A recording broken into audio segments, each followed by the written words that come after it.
Somewhere beyond the sea, somewhere. What's up, everybody? I am Jason C. on the Mash and Drum, and in a time where whiskey has exploded in popularity and new whiskey brands are popping up, it seems, every day, it's hard to find something unique. But if you know the Barrell Craft Spirits brand, you know that they create some of the most unique whiskeys available today with blends, crazy finishes, and combos of both, with bourbon, American whiskey, rye, rums, brandies, and more in Barrell's collection.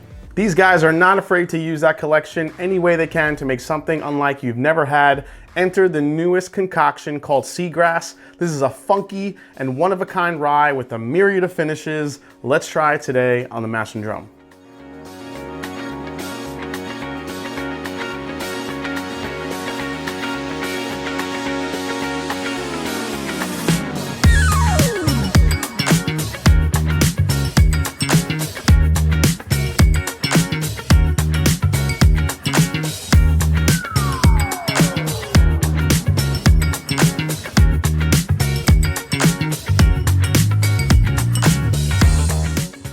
Barrell Bourbon was first started by Joe and Jan Beatrice in 2012. Joe Beatrice is a former marketing and technology entrepreneur, and after 20 years, Joe was ready for a change.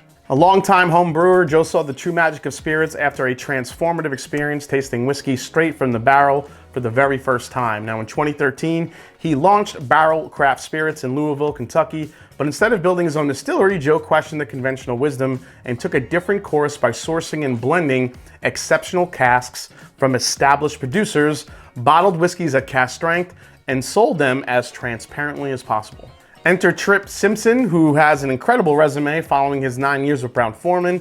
Trip formed his own consulting company and was a key component in the success of many distilleries around the country. Most recently, he helped to design and build the Kentucky Artisan Distillery, where he was later employed as master distiller and the directory of distiller operations. So Trip met Joe Beatrice at Kentucky Artisan Distillery, and they began their work there together, blending and producing interesting and unique whiskeys.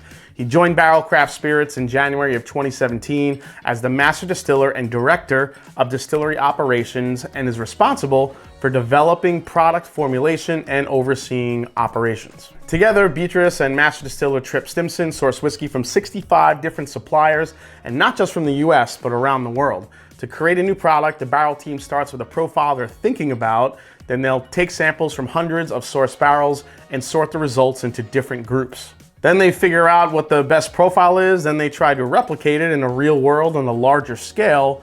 Beatrice compares Barrell's releases to merchant whiskeys in Scotland, where high-end single malts were blended together and put out under a single brand name. The difference is that we're blending products from the different states, ages, mash bills, yeasts, barrels, and char levels, says Joe Beatrice. Now, Barrell's regular blended bourbons have won numerous awards in the last few years, including Batch 21 getting double gold and named Best Bourbon and Best Small Batch Bourbon at the 2020 San Francisco World Spirits Competition. But a few of their even more unique releases have gotten a lot of interest from the whiskey community, a lot of attention. That's Barrell Dovetail, the Armida, and today's review, the new Seagrass. According to the Barrell website, Barrell Seagrass is an ode to coastal memories, blended to evoke the joy of a day on the beach and an evening listening to the soothing rhythm of waves.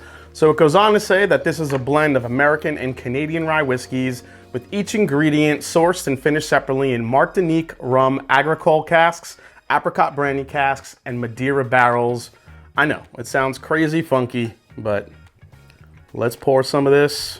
I've had a couple pours of this and it's a funky ride. But first, let's break down exactly what's in this bottle. So real quick, what is agricole rum? Well, I did a little research. Well, classic rum is distilled from fermented sugarcane products, usually molasses, a syrupy byproduct of refining cane or beet sugar. Rum agricole differs from rum in that it's distilled directly from pressed cane sugar instead of fermented juice or cane byproducts like molasses, and it usually comes from French-speaking Caribbean countries. Madeira is a fortified wine available in a range of dry to sweet styles. It gets its name from the island of Madeira, which is a small island off the coast of Portugal.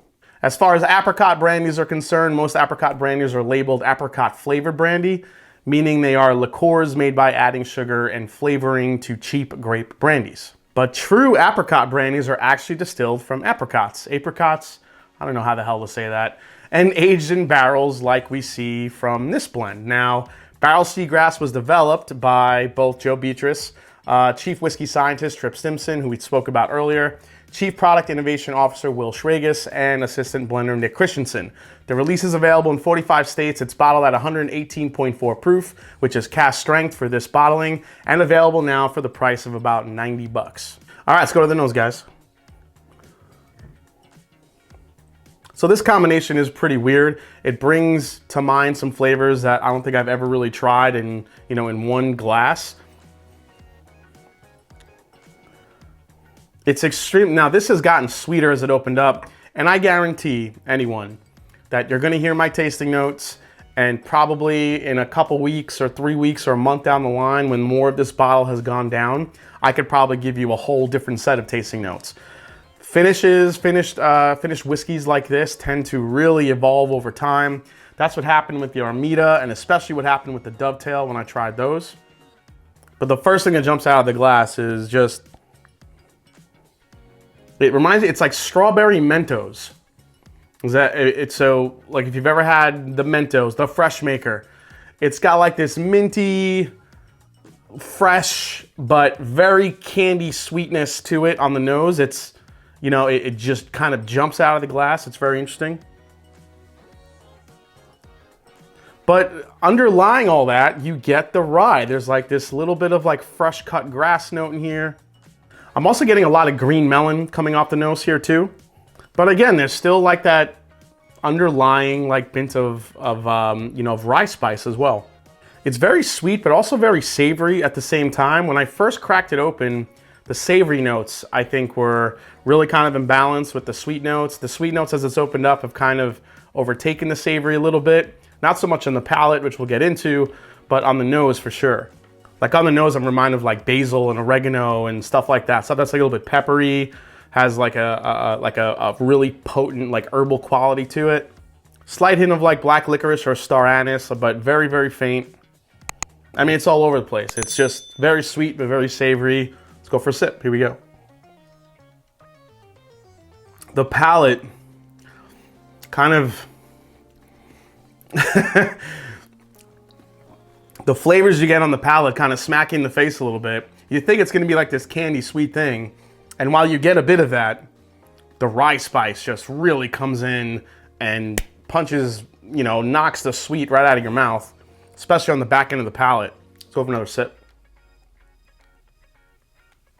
You get the strawberry, again, the melon, all there. I'm still getting that black licorice, or maybe it's more like a fennel, like a fresh cut bulb of fennel too. All intermingling with that crazy sweetness that it has. It's just so, it'd be interesting for a lot of people to taste this, because if you're more sensitive to sweet or more sensitive to savory, it'd be interesting to see like what notes you pick up on this, but this is what I'm getting. Let's go for another sip. It's got the bite of like if you've ever had a high proof Canadian whiskey, the Alberta Premium Cask Strength comes to mind. It has a really nice spice to it, and that is coming across in here. Again, like that fresh cut grass note. It's a little bit earthy. It's also a little bit drying on the palate. It definitely sucks the moisture out of you a little bit. It is a pretty high potent rye. Now it's 118.4 proof, but I think actually it drinks a little bit stronger than that with that spice. And that's one of those things I've talked about before, where it could be hard to discern proof from spice, or the, whatever the mash bill is. I think the rye and that spice to it from that Canadian rye is making this seem drink a little bit hotter than it does. But the sweet flavors actually balance it out nice, so it's not really bothering me too much.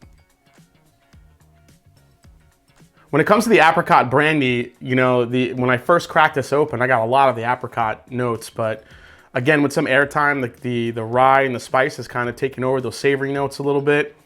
But once your palate gets used to this, I feel like the apricot really comes back, especially in the mid palate. The front, you're still getting the strawberry, the melon, that candy note, that like pepperminty strawberry Mentos that I was talking about. And then as it works its way back, the apricot comes in,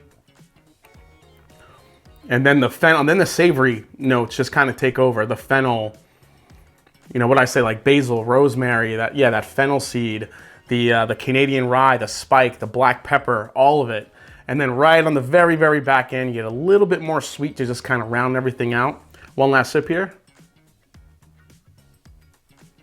It's one of the best representations of something. I mean, we talk about other whiskeys that are sweet and spicy at the same time.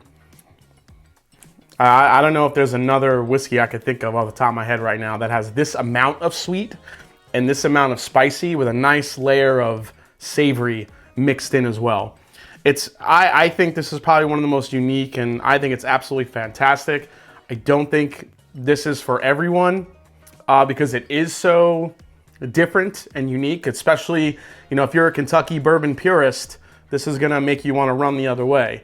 But for any of you out there that are looking to try something completely unique and completely different, and also if you've never had anything from Barrell Craft Spirits before, give this one a try.